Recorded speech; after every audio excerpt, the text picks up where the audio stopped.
West Side Decorating Center. And a good morning to you on this Thursday morning.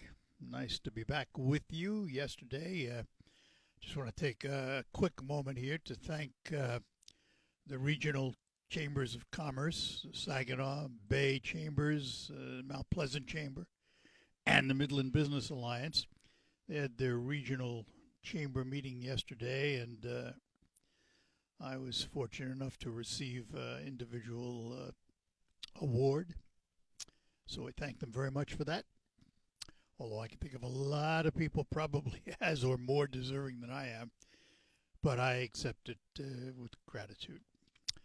Later on, open phones. After our interview this morning with our first guest, we'll have open phones right through 11. And then we'll talk to Ken Buck from Buck Insurance on Focus this morning. But we start out, speaking of chambers, the Michigan Chamber of Commerce, where he works. He is Dan Papineau. Dan, good morning to you. Good morning.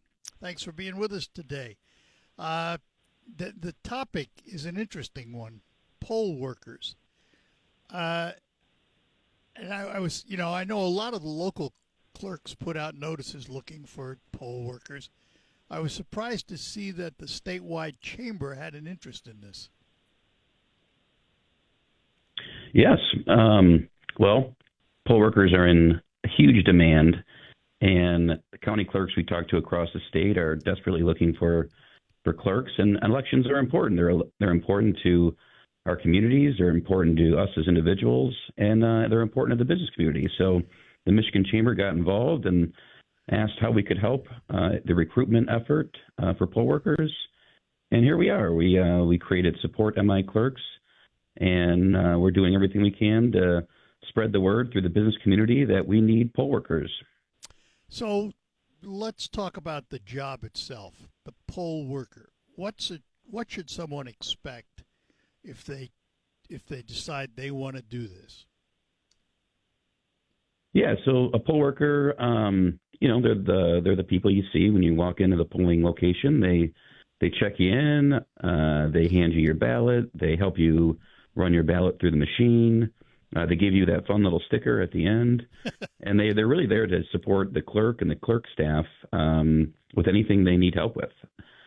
You can expect, though, if you do volunteer or sign up to be a poll worker, to work a pretty long day. Probably about 6 a.m. till 10 p.m. on election day.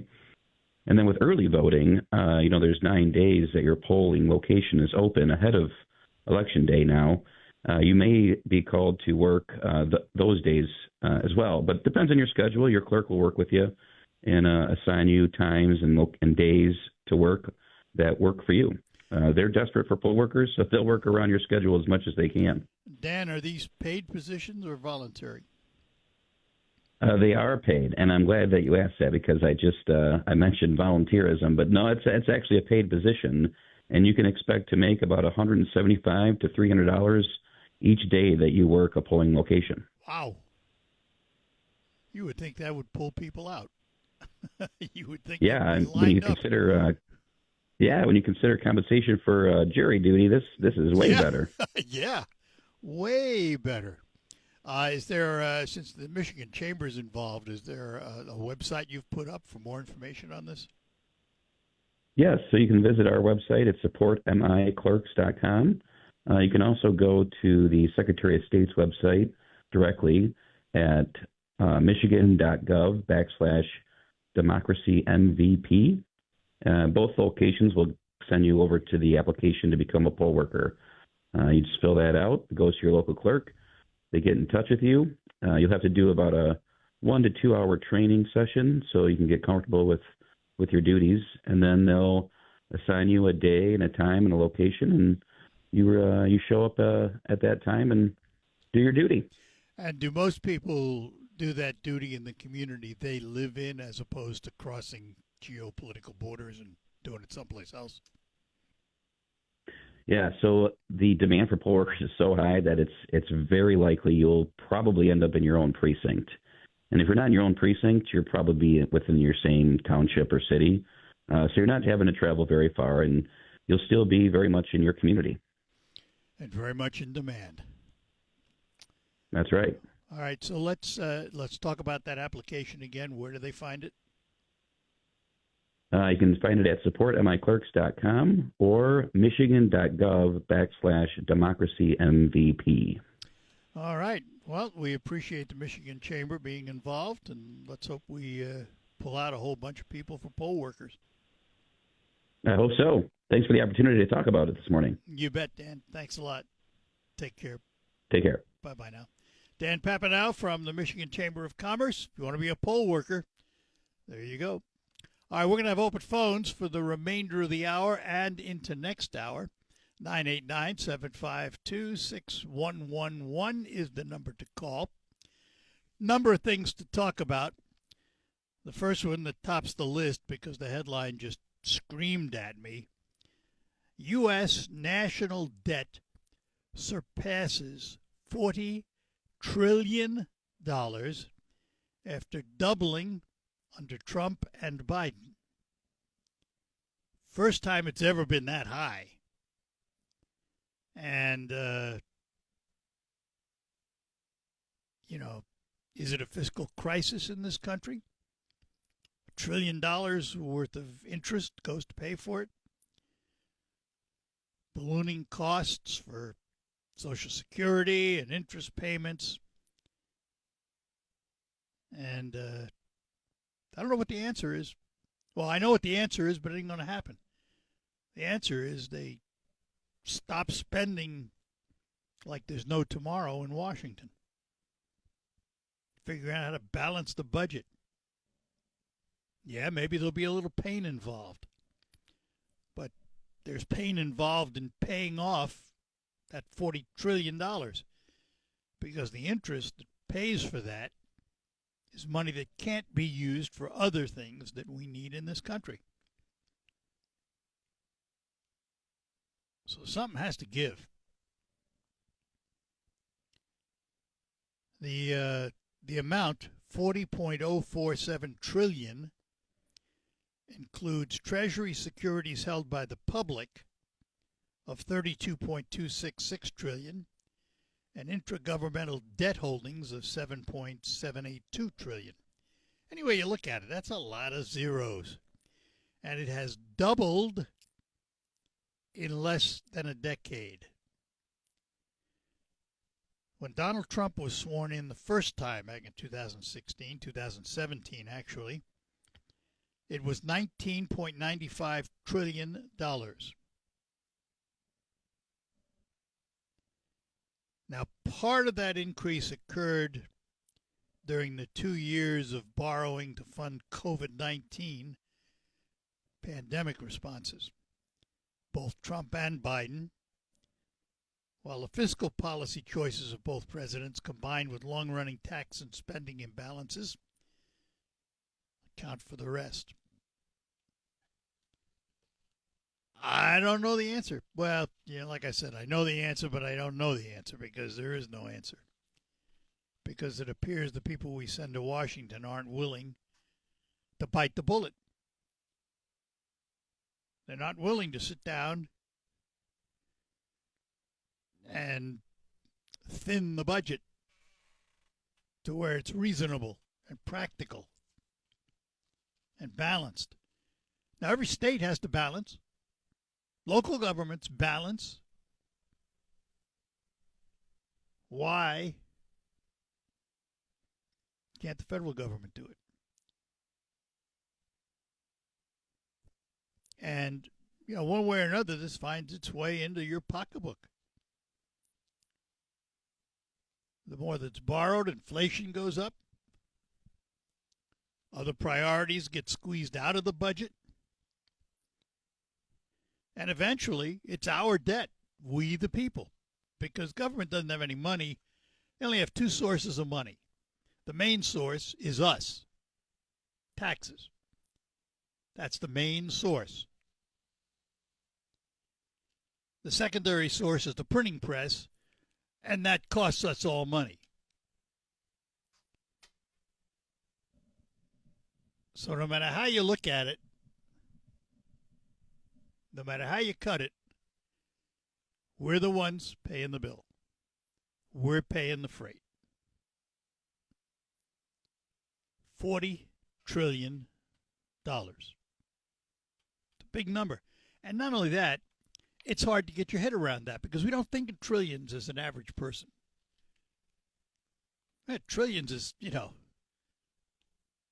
that's the government. We as individuals, we don't think that way. It's hard to understand just how big a number that is. Something's got to be done. Something, sometime. Somebody will step forward and have the guts to do something about it. All right, we'll take a break. As I mentioned, lines are open, 989-752-6111. And let's get the conversation going. Gotta go.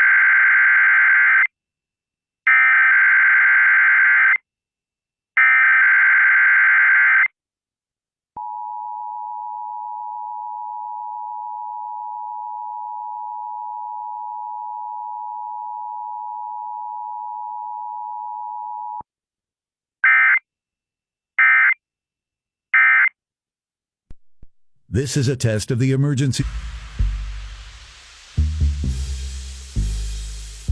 All right, we're back with you here on the Art Lewis Show. And in studio with me, Jonathan Dent. Good morning. Good morning. Did you have an enjoyable time yesterday talking esports? Yeah. Oh, I love talking esports. It's a fun time. And Aiden is a guy who is really good at taking concepts that a lot of people might not be familiar with and kind of condensing them down and putting them into understandable language. He's a great interview. It is a good interview. I listened to part of it yesterday. So, anyhow, open phones, folks, from now right up to 11 o'clock, as a matter of fact. 989-752-6111. I mentioned before you came in the new national debt number at $40 trillion. Holy moly. It has doubled since Trump and Biden, since Trump first took office, his first term, till now, and Biden, it's doubled. Now, part of that has to do with COVID, but not all of it. No. I mean, it's spending. Something's got to be done, and I don't know what it is other than the fact find somebody that will finally sit down and balance the budget and tackle the spending. That's what Doge was for, wasn't it? No, that just freed up funding to allocate elsewhere. Yeah, right. It didn't actually stop us from spending. It just stopped us from spending over here and put it over there. Something like that. I don't know. I just, and then I laugh. We're getting into the political season. We got a major election coming up in November.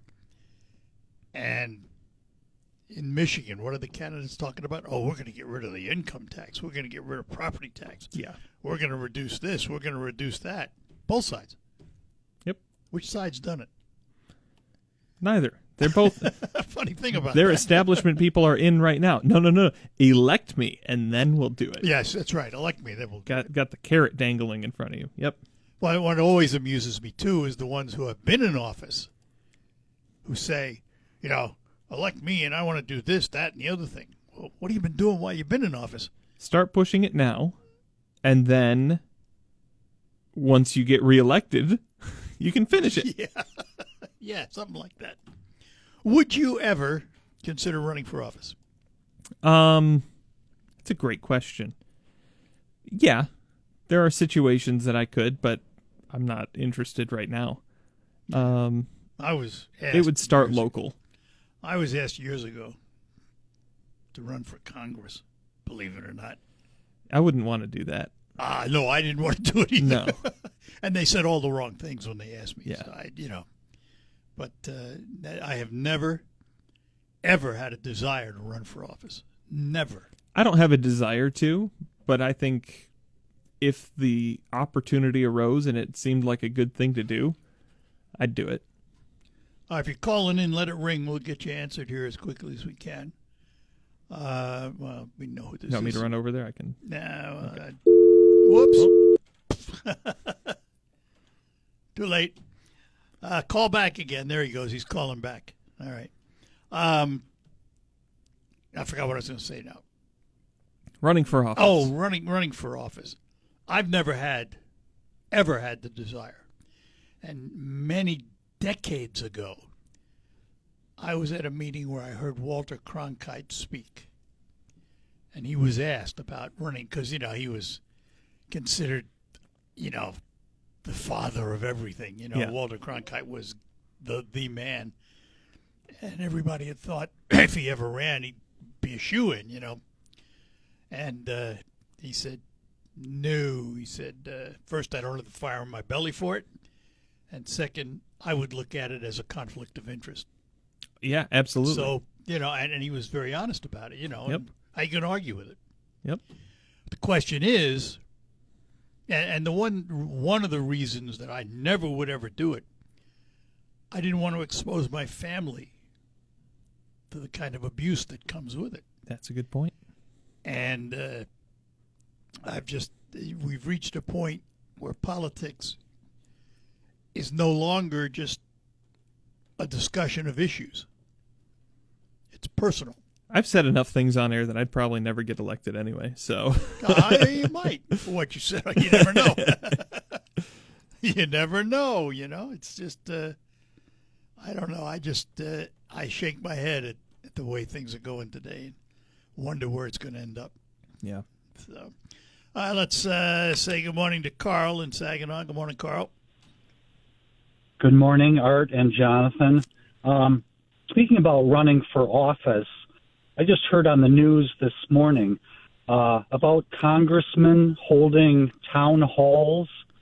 So far this year, 39 Republicans have held town halls, or 39 Republican town halls, compared to 450 Dems who have held town halls.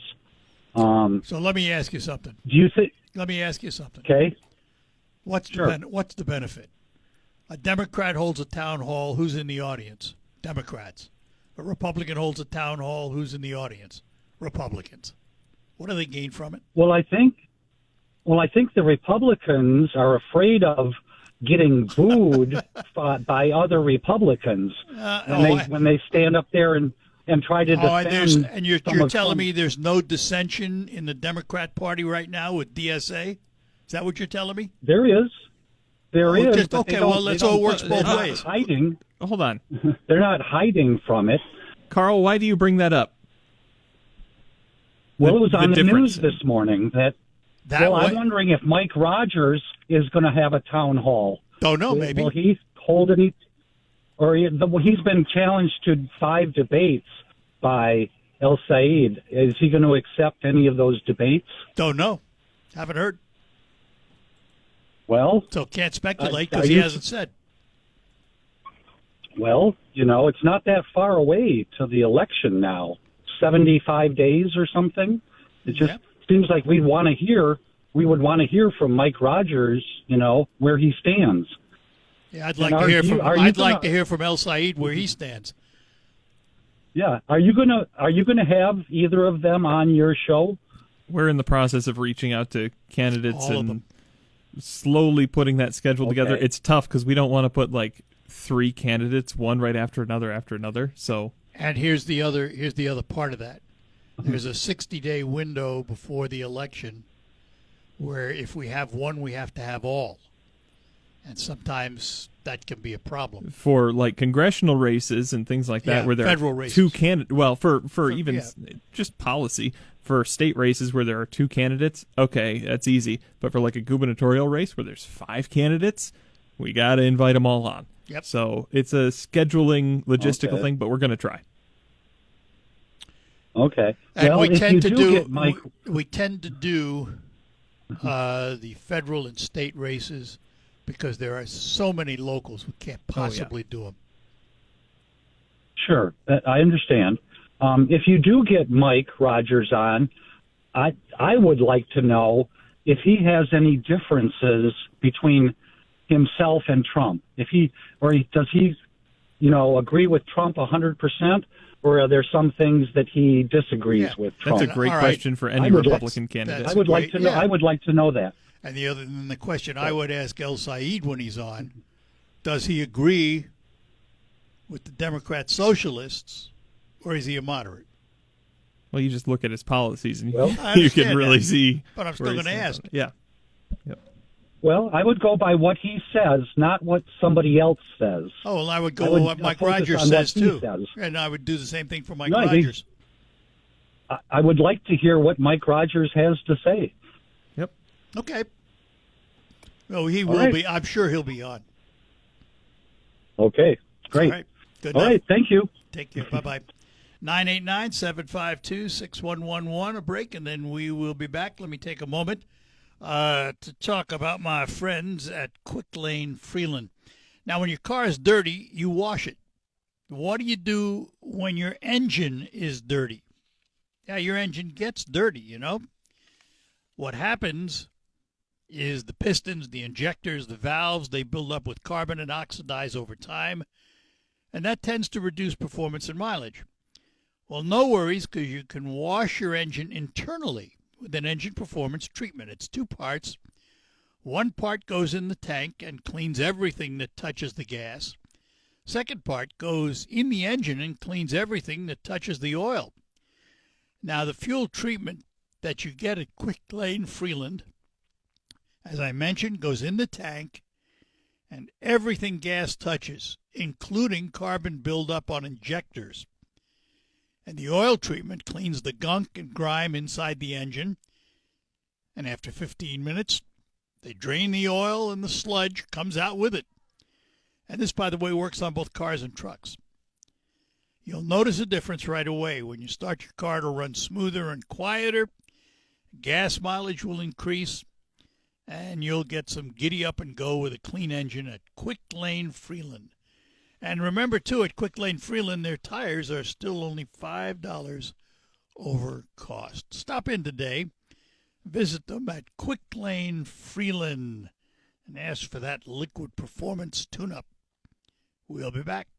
Storm Master Exteriors. Hey, we're back with you on the Art Lewis Show, along with Jonathan Dent this morning. The line's open for you at 989-752-6111 to join in the conversation, and we'll talk to Mark in Mount Pleasant. Mark, good morning.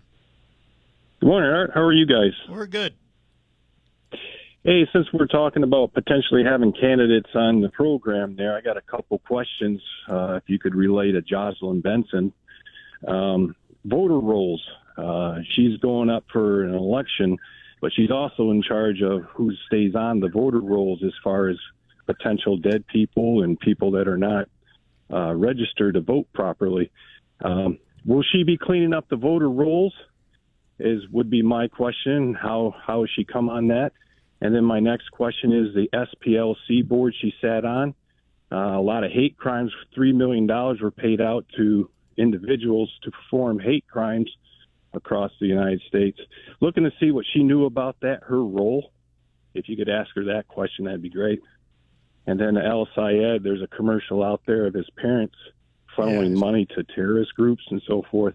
I don't know how true that is, but I would like to follow up on that question there, is if that's true or not. Yeah, there's a ton of questions. I will say this about Benson. My understanding is that she has been cleaning the rolls. How much I don't know, but they have been working on it. There's a process in place for the voter rolls. Right. The thing that they were looking at was revising that process and making it a lot more strict. Yeah. Yeah. So they are aware of it, and they are working on it. So I'll give her that. Good deal. Hey, one topic I had that's non-politics is, I go to the stores and grocery shop for myself, and I go down the grocery aisles, and they look daunting, all those products on the shelves, and what do you do with these products besides purchase and consume them? I'd like to see QR codes on the products where you could scan, and it tells you 10 different options you can use that product for as far as making meals under $10 and so forth. Interesting idea. I think it would increase sales for stores and also help people cook out there. A lot of people go through schools and graduate, and they don't know how to cook, not even make a grilled cheese. So I would just like to see something like that. Interesting idea. That is a good idea. Tool. And every store now has like an app. Like I just picked up my Meijer order yesterday. Yeah. And you could do something like that with a recommended recipes tab on everything. Yeah, good idea. Yeah. Well, not only that, it would add it to the shopping cart, all the ingredients and so forth that you would need for that recipe. And And so it just does sound like a win-win. Hop on that and patent it. You'll make a fortune. There you go. Well, there's that what do they do in Detroit or what have you? Well, but idea in Detroit. Yeah, or, but think of this. I don't know. You create this. You patent it. You have this QR code. We could give it a name. Mark's Mark. There you go. See, you're all set. Yeah, I hear you. Hopefully nobody's listening right now that will take that idea. So, All right. all righty, guys. You have a good enough. one. Thanks. Bye now. Bye. It's not a bad idea. And I'll tell you what I've discovered.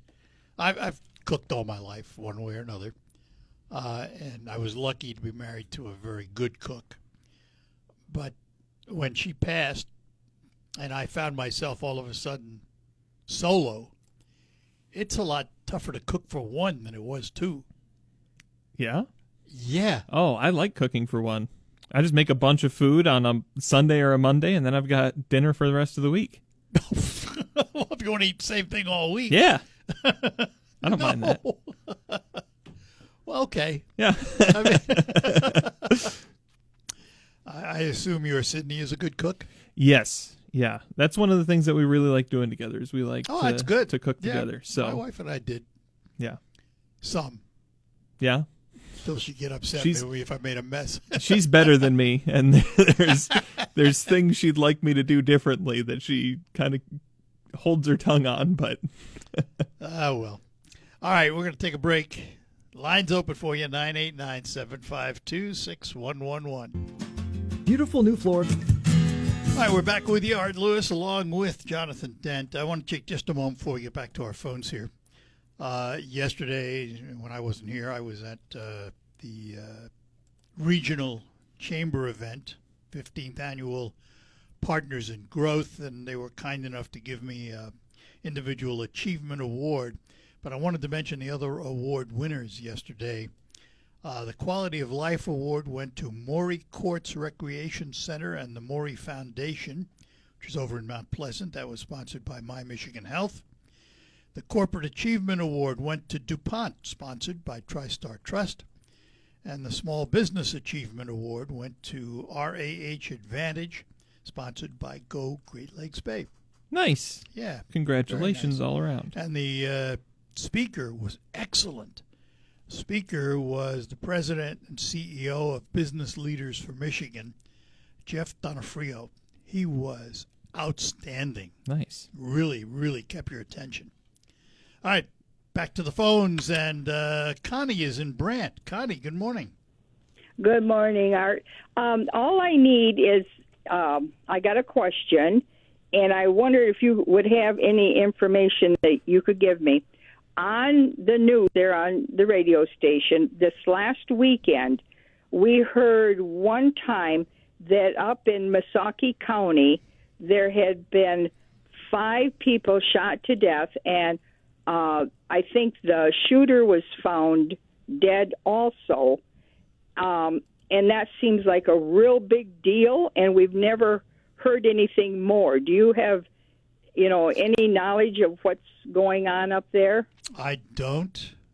Jonathan, have you heard anything about it? I didn't hear that. Well, I'm reading a thing from Click on Detroit right now. The suspected gunman was killed as well in this. I'm just trying to see. It ended with 6 people dead, including the suspected gunman, who is named in this story. Looks like there's not a ton of information out there from investigators. They're still looking for a motive. They're still processing crime scenes as of a few days ago. Yeah. So they're still looking for motives. It just seemed like an awful big deal. We hear over and over of some, that have been shot, and not nearly that many. And it was just a curious thing to me if you knew what was going on or why or anything like that. As much as they've given to the media, that's all there is. Yeah, so it's believed this guy had shot and killed 5 people at 3 different locations. Okay. It's just that we had connections up there in that particular area, so we we're curious about it. Yeah, I don't blame you. Okay, thank you very much. Thanks, Connie. Bye-bye now. Goodbye. And we go to Midland, and we'll talk to Tim this morning. Tim, good morning to you. Good morning, gentlemen. How we doing on this beautiful morning? We're Good. doing well. Excellent. A touch of fall in the air, was there not this morning? Yes. And right now it's only, let me see here, 63 degrees. Really? 63 in know, it's like- Saginaw. Yeah, 55 or something this morning. I'm Yeah. looking forward to fall. Love it. Love it. Me too. Yeah, my favorite season. Anyways, I want to agree with something Carl said, and I'm not a Democrat, I'm not a socialist, but I can agree with Carl. I can agree with the other side when they make a valid point. It's like, unlike MAGA, I can listen and have a common sense and think about things. He said, where does Mike Rogers differ from Trump? And that's exactly what if I was a Democrat, that's how I would attack him too. Because I said it before, I think Trump is now a liability to the Republican Party. He is not making America great. He's embarrassing America on the world stage. $40 trillion in debt. And he's talking about ballrooms and landing pads and concrete around the White House. He's completely out of touch with the American people. And if I'm wrong, then please MAGA call in and explain to me where I'm wrong. Well, it's not. Yeah, I don't. To be honest, I don't think you're wrong. However, I would remind you that most politics is local, and even though you may be correct, when you have to look at the local politics, you have to look at the local candidates. Yeah. And so I don't. Right now, anyway, I don't put a lot of faith in polls.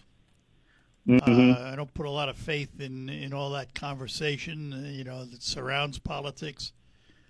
When it gets closer to the time to vote, I will look at the candidates, decide which one I think will do the best job for the constituency that's electing him, and go from there. And a lot of people do that. So I wouldn't put a lot of faith or hang a lot of stuff on the fact that Trump's numbers are not good. It's trickle-down politics, to take a term for trickle-down, because, Mike Rogers is running a Republican. El Sayed is running as a Democrat or a socialist. I don't know what he's running as.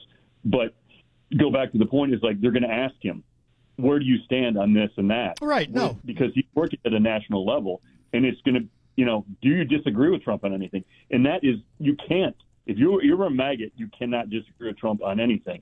That seems to be rule number one. You follow Trump. Whatever he says, it doesn't matter. Well, I'll tell you what, though. That's a great idea. Tell you what, Tim. More and more Republicans are speaking out. You hear it every day. Yeah, that's what I said. He's a liability now. He has to be. They have to disavow him and just move away from him. I heard somebody describe him as a drug. Trump is a drug, and the Republicans have got to get off that drug. I said it was a cult. This MAGA is a cult, but I like the drug term better. Because he's like a hit. And it's like, man, the greatest of all great things ever great right now. Look at over here. Yeah. And then it's like nothing comes of it. And it's like a crash. It's a crash and burn. But going back to, I think your news station, didn't you guys just do a poll between Rogers and Said? Mm-hmm. Yeah. Wasn't it? It was close. It was 53 to 42 or something. Which would be significant, because normally that's what I thought. I heard that number and I was like, oh my goodness. Yeah, I was surprised. Normally that would be a runaway for us. Yeah, no doubt. You're absolutely right. Not disagreeing at all. Yeah. So please, if what I'm missing is please let me know. I can talk to the other side. Got to run because we're out of time for this hour. You bet. Talk to you Take again. care. Thanks. Bye-bye. All right, news is next. We'll be back with another open hour. We're proud to make